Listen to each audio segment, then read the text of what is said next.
کشتی عمر رواں کے ناخدا یار نہیں، کشتی عمر رواں کے ناخدا یار نہیں، ہیں تو کشتی میں مگر ہاتھ میں پتوار نہیں۔ انما امرہ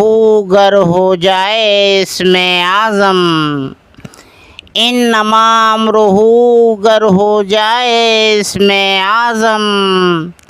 تو کن فیکون تو کبھی دشوار نہیں، کشتی عمر رواں کے ناخدا یار نہیں۔ نحمدہ ونصلی علی رسولہ الکریم، اما بعد، اعوذ باللہ من الشیطان الرجیم، بسم اللہ الرحمن الرحیم۔ ایک مرتبہ کا واقعہ ہے کہ حضور صلی اللہ علیہ وسلم کے پاس میں ایک سوالی آیا اور آپ نے اس کو ایک روٹی اٹھا کر دے دی، اور اب اس کے بعد میں ایک گھوڑے سوار آتا ہے اور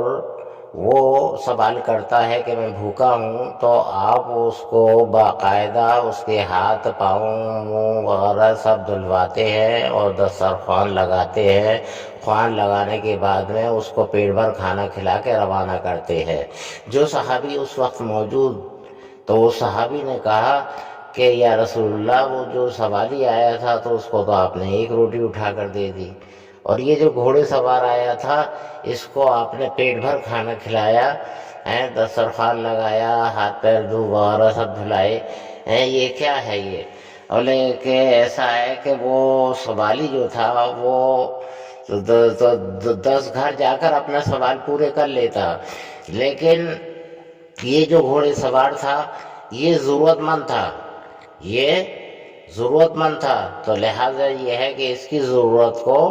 پورا کرنا وہ ہمارا کام تھا۔ یہ بھکاری نہیں تھا، یہ سوالی نہیں تھا، یہ ضرورت مند تھا،